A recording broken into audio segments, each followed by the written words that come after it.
Queridos amigos e irmãos, a paz do Senhor Jesus, um bom dia de bênção neste feriado em que se honram os mortos, a memória dos mortos, mas nós que somos evangélicos sabemos que após a morte segue-se o juízo.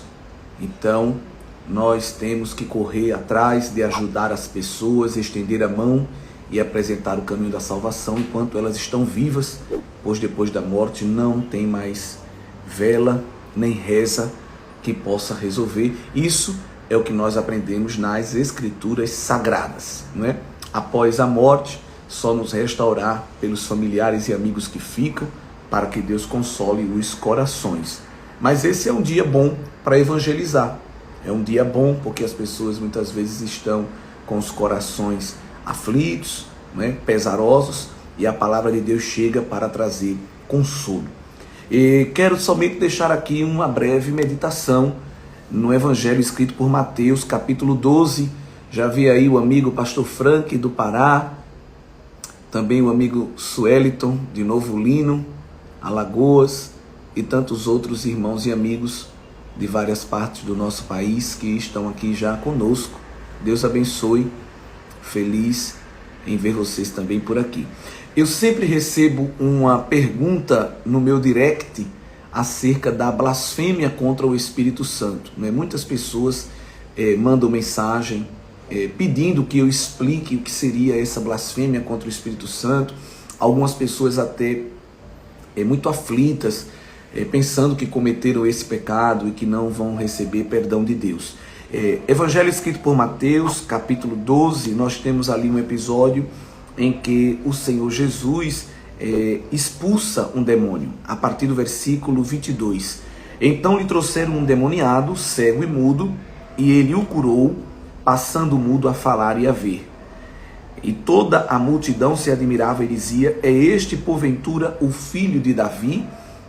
Nos evangelhos nós aprendemos que há doenças que são meramente físicas e há enfermidades que são fruto de ação maligna. Muitas pessoas enfermas que o Senhor Jesus curou estavam com aquela enfermidade por causa de uma ação maligna. Então Jesus expulsava o demônio e assim curava a enfermidade, né? Mas nem toda enfermidade, ou nem toda doença, melhor falando, é fruto de ação maligna. Mas há casos que sim, isso é provado no Evangelho, como por exemplo no caso deste homem aqui do versículo 22, que ele era cego e mudo por causa de uma ação maligna. Então Jesus expulsa esse mal, curando o rapaz. E as pessoas, quando veem aquilo, ficam maravilhadas, não é? Dizendo aí: olha que coisa tremenda, este homem é rei, é o filho de Davi, né? É o Messias. Mas os fariseus, ouvindo isso, versículo 24, murmuraram entre si, dizendo: este não expele demônios, senão pelo poder de Beelzebu, maioral dos demônios. Jesus, porém, conhecendo os pensamentos, sondando o que eles estavam pensando, disse: todo reino dividido contra si mesmo ficará deserto, e toda cidade ou casa dividida contra si mesma não subsistirá. Era um problema até de lógica, porque os fariseus não queriam atribuir a Cristo divindade, não queriam atribuir a Cristo autoridade divina. Então eles preferiam criar essa teoria de que Jesus estava agindo contra os demônios com o próprio poder dos demônios. E aí Jesus diz: olha, vocês estão cometendo aqui um erro de lógica, porque se eu estou lutando contra os demônios com o próprio poder dos demônios, então nós somos um reino dividido, né?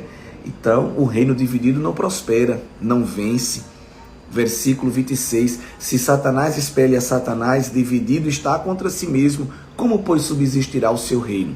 E se eu expulso os demônios por Beelzebu, verso 27, por quem os expulsam vossos filhos?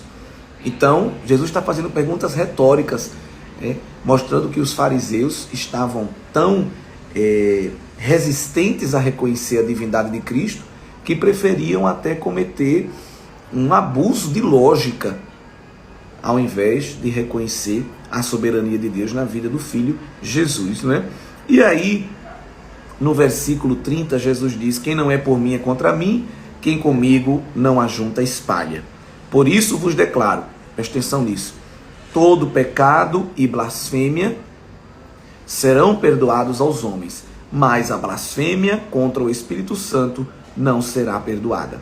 Se alguém proferir alguma palavra contra o Filho do Homem, ou seja, contra o próprio Cristo, ele está falando, ser-lhe-á isso perdoado. Mas se alguém falar contra o Espírito Santo, não lhe será isso perdoado, nem neste mundo, nem no porvir. É aqui onde entra o tema central desta nossa breve live.